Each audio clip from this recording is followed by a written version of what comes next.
अभी हाल ही में मेरे पास एक कमेंट आया हुआ है अभिषेक त्रिवेदी जी का। और वो जो है parabola curve tracing area bounded the region chapter पढ़ना चाहते हैं। तो हम आप सभी लोगों के लिए ये चैप्टर स्टार्ट कर रहे हैं, जिसमें से हम बहुत ही गहराई से कर्व ट्रेसिंग और एरिया बाउंडेड द कर्व के सभी क्वेश्चंस जो इम्पोर्टेंट होते हैं और जो कॉन्सेप्ट से भरपूर होते हैं वो हम सब लोग पढ़ेंगे। तो हम इस चैप्टर की जो है स्टार्टिंग करते हैं। आज के इस वीडियो में आप लोगों को केवल कॉन्सेप्ट बताए जाएंगे। इस चैप्टर मतलब कैसे हम लोग कमांड करते हैं उसके बारे में आप लोगों को बताया जाएगा। इसमें से दो कॉन्सेप्ट जो आप लोग फार्मूले के रूप में इस्तेमाल करेंगे वो ये है। सबसे पहला है वक्र y is equal to F x, x अक्ष और कोटियों x बराबर a और x बराबर b के द्वारा घेरा क्षेत्रफल। अर्थात इसको हम लोग कहते हैं area bounded by the curve y is equal to F x and x axis, और जो ऑर्डिनेट्स हैं x is equal to a और x is equal to b, इनके द्वारा घेरा क्षेत्रफल। और दूसरा आप लोग जो है इसमें फार्मूला इस्तेमाल करते हैं। फार्मूला के रूप में कॉन्सेप्ट है y is equal to F x curve होगा। अब यहाँ पर y एक्सिस हो जाएगा और y is equal to a और y is equal to b के द्वारा घेरा क्षेत्रफल। यानी आप लोग जो है इन केवल दो ही फार्मूला का प्रयोग करते हैं। तो आज के इस वीडियो में आप लोग सीखेंगे कि किस प्रकार से हम लोग इस फार्मूले का प्रयोग करते हैं। तो चलिए ज़रा हम लोग स्टार्ट कर लेते हैं। इसके लिए आप लोगों को सबसे पहले मान लेते हैं जैसे कोऑर्डिनेट एक्सिस हैं। इसमें से एक एक्स एक्सिस है और दूसरी है वाई एक्सिस, ठीक है ना। तो हम लोगों ने यहाँ पर एक एक्स एक्सिस लिया है और दूसरी जो ली है वाई एक्सिस, और इस पर मान लेते हैं कि ये जो है एक्स एक्सिस है, ठीक है। ये एक्स एक्सिस है और एक है ये वाई एक्सिस। और इस पर दोस्तों देखिए, सबसे पहले आप लोगों को एक फंक्शन दिया गया है y is equal to F x. तो हम लोग किसी भी हिसाब से इसमें बना सकते हैं। माना कि ये फंक्शन है और इस फंक्शन का नाम है y is equal to F X, ठीक है ना। ये है y is equal to F of X. अब ये फंक्शन हमारा सरल रेखा भी हो सकता है, ये पैराबोला भी हो सकता है, और यही कोई भी वक्र हो सकता है, कोई भी कर्व हो सकता है। तो पहले तो ये फंक्शन है। आप लोगों को यहाँ पर समझना ये जरूरी होता है कि किसके किसके द्वारा घेरा एरिया हम लोग जो है इस पर निकालते हैं। तो सबसे पहले एक फंक्शन है y is equal to F X, और दूसरा है हमारे पास x एक्सिस। पहला नंबर ये है और दूसरा नंबर ये है x एक्सिस। तो यहाँ पर आप लोग ये x एक्सिस देख रहे हैं। और उसके बाद थर्ड नंबर पर आता है x इक्वल्स टू a, अर्थात एक ये लाइन है। तो ये लाइन हम लोग जो है बनाते हैं, ड्रॉ करते हैं। मान लेते हैं कि ये लाइन है, ठीक है ना। 1 मिनट। इसमें से हम लोगों ने एक लाइन ले लिया है x इक्वल्स टू a, और ये लाइन है x is equal to a। ध्यान रखिएगा, इस लाइन को हम लोग कहेंगे x is equal to a, अर्थात इसका इक्वेशन है x is equal to a। तो सीधी सी बात है भाई, अगर इसका equation x is equal to a होगा तो आप लोग ये जानते हैं कि इसके हर एक पॉइंट पर x कोऑर्डिनेट होगा, कितना a होगा, और इसका कोऑर्डिनेट हो जाएगा a,0। आप लोगों को फुल कॉन्सेप्ट बताया जा रहा है कि कैसे आप लोग सवाल पर इसका कॉन्सेप्ट यूज करते हैं और कैसे हम लोग क्वेश्चन करते हैं। और दूसरी जो ये स्ट्रेट लाइन आप लोग देख रहे हैं, इसका जो इक्वेशन है, समीकरण है, ये है x is equal to B. Simple सी कहानी है कि इसमें भी अगर इस पॉइंट के बारे में चर्चा करें तो ये वाला जो पॉइंट हो जाएगा b,0 हो जाएगा। मान लेते हैं कि जैसे ये पॉइंट है हमारे पास a है, और इस पॉइंट को हम लोग कहते हैं यहाँ पर b, और इस पॉइंट को कह लें c, और इस पॉइंट से कह लें d। तो आप लोग ये एरिया निकालेंगे ABCD, जो इसके अंदर ये बंद हो गया है, इस एरिया को आप लोग निकालेंगे। दोस्तों, इसको निकालने के लिए क्या मेथड अप्लाई करते हो, क्या रूल फॉलो करते हो, वो सबसे पहले आप लोग समझ लें। पहले तो हम लोगों ने यहाँ पर ये समझा है कि हम लोग जो इंटीग्रेशन मेथड का प्रयोग करके कर्व को ट्रेस करके एरिया निकालते हैं, तो क्या सिचुएशन पर हम लोग एरिया निकाल सकते हैं।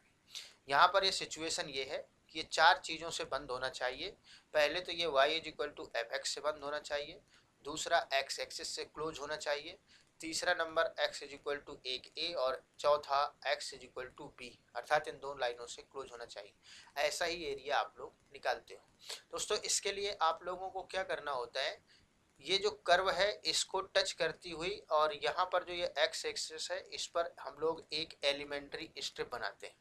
इसको हम लोग कहते हैं एलिमेंट्री स्ट्रिप, अर्थात एक अल्पांश एक पट्टी बनाते हैं।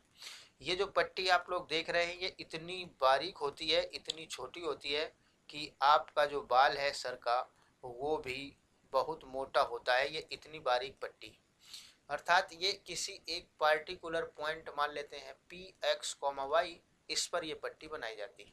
उस समय ये एक रेक्टेंगल होगी, आयत होगी, जिसकी लंबाई होगी वाई और इसकी चौड़ाई को हम लोग ले लेते हैं डेल्टा एक्स और इसी को हम लोग कहेंगे डी एक्स। अब इस एलिमेंट्री स्टेप को इंटीग्रेशन की मेथड से फैलाया जाता है, मतलब ऐसी बहुत सारी स्टेप खींच करके सभी का एरिया इंटीग्रेशन मेथड से जोड़ा जाता है। अब आप लोग जरा इसमें कल्पना करिए कि ये एलिमेंट्री स्टेप के दोनों भाग, ये वाला जो भाग है ये इस तरफ को फैल रहा है और ये वाला जो भाग है ये दूसरी तरफ को फैल रहा है और दोनों फैलेंगे ए से लेकर के बी तक, लेकिन शर्त ये रहेगी कि ये जो ऊपर का जो हिस्सा है पी पॉइंट है ये इस कर्व को ही टच करेगा। तो ये वाली जो लाइन है जो इस साइड वाली आप लोग देख रहे हैं, ये वाली लाइन यहाँ तक फैल जाएगी और ये वाली इस तरफ वाली जो लाइन है ये वाली लाइन यहाँ तक फैल जाएगी और ये वाला जो कर्व हमेशा कर्व को टच करता रहेगा, अर्थात ये कर्व को टच करते हुए आगे बढ़ेगी और यहाँ नीचे वाला हिस्सा एक्स एक्सिस को टच करते हुए आगे बढ़ेगा। तो ये पूरी इस जो एरिया आप लोग देख रहे हैं इस एरिया को कवर कर लेगा। इसका मतलब क्या हुआ? इसका मतलब ये हुआ कि हम लोग जो एरिया निकाल रहे हैं वो कैसे निकालेंगे, ज़रा ध्यान से देखिएगा। अब हम इसमें फार्मूला बता रहे हैं, रटने का कोई सिस्टम नहीं है, ना ही कोई रटा जाता है यहाँ पर, केवल आपको समझना है। ये एलिमेंट्री स्टेप एक रेक्टेंगल है, आयत के आकार की है और इसकी लंबाई है कितनी वाई है और इसकी चौड़ाई जो है यानी ब्रेथ जो है वो है डी एक्स। तो इसका जो एरिया बन जाएगा वाई इंटू डी एक्स। और इसको फैलाने के लिए मतलब इंटीग्रेशन का हम लोग यूज करेंगे। फैलाने का मतलब यहाँ है इसी बहुत सारी पट्टियों को हम लोग ऐड करेंगे। तो ये x इज इक्वल टू जो ये a दे रहा है a पॉइंट से लेकर के और b पॉइंट तक हम लोग जोड़ दें, अर्थात a से लेकर के b तक और y dx। इस प्रकार से आप लोग इसका एरिया निकाल पाएंगे। ये कॉन्सेप्ट होता है दोस्तों, इसका जो बहुत ही बेहतरीन कॉन्सेप्ट है, ठीक है ना, यानी जो इसका मेन फंडा होता है। अभी तो हमने यहाँ पर इस चैप्टर को शुरू करने के पहले हमने केवल आपको फार्मूला बताया हुआ है, लेकिन इसका जो बेसिक कॉन्सेप्ट है, फुल मैथमेटिकल इसका जो प्रूवमेंट है वो आप लोगों को डेफिनेट इंटीग्रल वाले वीडियोज मिल जाएगा, पूरी प्लेलिस्ट बनी हुई है, आप वहाँ से जा कर के इसको चेक कर सकते हैं। तो इस तरह से तो आप लोगों ने सीखा कि जब हमारे पास ये चार चीज़ें होंगी y is equal to F X, लेकिन एक्सिस कौन सा होगा, एक्स अक्ष होगा और कोटियाँ x is equal to A और x is equal to B होगा, तो इसके द्वारा घेरा एरिया निकालने का ये मेथड होता है। चलिए ज़रा इसी को आप लोग दूसरा पढ़ते हैं, दूसरा जो भाग होता है, और आप लोग इसमें से उसको रिवाइज भी कर सकते हैं जो अभी आप लोगों ने पढ़ा है। तो इसके लिए भी हम लोग क्या करते हैं कि एक कोऑर्डिनेट एक्सिस लेते हैं जिसमें से एक एक्स एक्सिस है और एक वाई एक्सिस है। तो यहाँ पर हम लोग बनाते हैं कोऑर्डिनेट एक्सिस,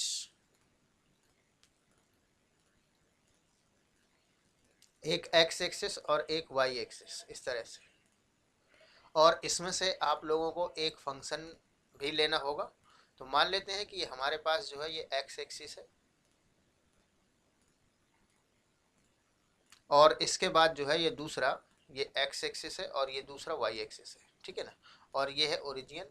और आप लोगों को यहाँ पर एक फंक्शन भी लेना होता है। तो मान लेते हैं कि ये फंक्शन किसी भी हिसाब से ले सकते हैं।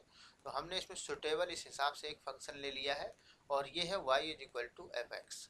जैसा कि आपको पहले ही बताया गया था कि इसमें से हम लोगों को जो है फंक्शन में कोई परिवर्तन नहीं, लेकिन यहाँ पर कौन सा वाई एक्सिस आप लोगों को लेना होता है और उसमें से ये कोटियाँ हैं। तो अब आप लोग वाई एक्सिस ले लेंगे और y is equal to A और y is equal to B line लेंगे। तो y is equal to A line हम लोग सबसे पहले बनाते हैं, y is equal to A line. देखिए ज़रा ये है, मान लेते हैं कि ये y is equal to A line है और इसके बाद ये y इज इक्वल टू क्या है, बी लाइन है। y is equal to A और y is equal to B, ये दो लाइनें हम लोगों ने यहाँ पर ले ली। इसका समीकरण है y is equal to A और इसका समीकरण है y is equal to B. दोस्तों आप लोगों ने ये देखा कि y is equal to A और y is equal to B और ये y एक्सिस और इसके बीच में जो एरिया बंद हो जा रहा है वो ये वाला एरिया है। अब इस एरिया को कैलकुलेट करने का क्या मेथड होता है इंटीग्रेशन से, वो आप लोगों को हम समझा रहे हैं।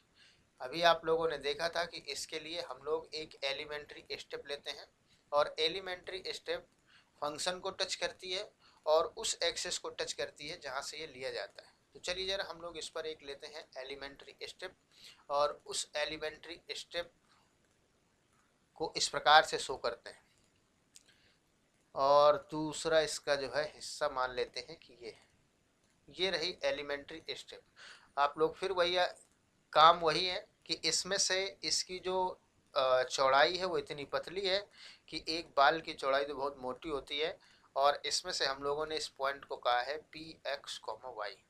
तो अब आप लोग जरा देखिए ये वाली जो लेंथ होगी यहाँ से लेकर के आती, चूंकि इसका कोऑर्डिनेट हमने लिया है पी एक्स कॉमा वाई, तो इसको हम लोग ले लेते हैं एक्स और इस पट्टी की जो ब्रेथ होगी उसको हम लोग ले लेते हैं डी वाई। इस प्रकार से आप लोगों ने इसको ले लिया है। अब हम लोग करते क्या है कि ये जो पट्टी आप लोग देख रहे हैं पहले हम लोग इसी का एरिया निकालते हैं। तो इसका एरिया निकालने के लिए आप लोगों को क्या करना होगा, x यानी लंबाई इंटू चौड़ाई x डी वाई से इसका एरिया निकलेगा और चूंकि इसका जो कोऑर्डिनेट होगा ये हो जाएगा 0, a और इसका जो कोऑर्डिनेट हो जाएगा ये हो जाएगा 0, b और आप लोग इसमें से इंटीग्रेट कर देंगे, मतलब इस पट्टी को फैला देंगे a से लेकर के b तक। तो इस प्रकार से ये रिक्वायर्ड एरिया जो आप लोग लिख रहे हैं ए बी सी डी, इसके अंदर जो बंद है ये एरिया आप लोग निकाल सकते हैं। तो इस प्रकार से तो ये मेथड है, आपको कुछ रटना नहीं है। तो इस प्रकार से आप लोगों ने ये मेथड लगा करके इसका एरिया निकाला है और इसको हम लोग जो है अपने नेक्स्ट वीडियोस की सीरीज में इसके क्वेश्चन सॉल्व करवाएंगे और वहाँ से आप लोगों को ये भी बताएंगे कि देखिए जो हमने पहले वीडियो में आप लोगों को कॉन्सेप्ट समझाया था उससे मिलता जुलता है या नहीं। यहाँ पर इम्पॉर्टेंट चीज़ दोस्तों ये है, इम्पॉर्टेंट चीज़ ये है कि इसमें से आपको ये चारों चीज़ों को विशेष ध्यान रखना होगा। पहला ये है, ठीक है ना, और चार चीज़ों में मतलब ये वाला पोर्शन है या तो फिर आप लोगों को जो एलिमेंट्री स्टेप मतलब एक्स एक्सिस पर खींची गई है या वाई एक्सिस पर खींची गई है ये ध्यान रखना है। ये एक्स एक्सिस पर है और ये वाई एक्सिस पर है। और उसके बाद एलिमेंट्री स्टेप का एरिया आप लोग याद रखोगे तो ये सूत्र आप लोगों को परेशान नहीं करेंगे। एलिमेंट्री स्टेप अगर वाई एक्सिस पर खींची जाती है तो उसमें से इसकी लंबाई जो होगी एक्स हो जाएगी, चौड़ाई डी वाई हो जाएगी, तो एक्स डी वाई इसका एरिया हो जाएगा। बस इंटीग्रेट करना है आप लोग। तो इस प्रकार से आप लोग इसको जो है कर सकते हैं। तो आज के वीडियो में दोस्तों इतना ही। बने रहिए अच्छे अच्छे कॉन्सेप्ट के लिए हमारे साथ और आप लोग सब्सक्राइब करके बेल आइकन जरूर प्रेस कर लीजिएगा ताकि आगे के वीडियो कोई भी मिस ना हो। Thanks for watching.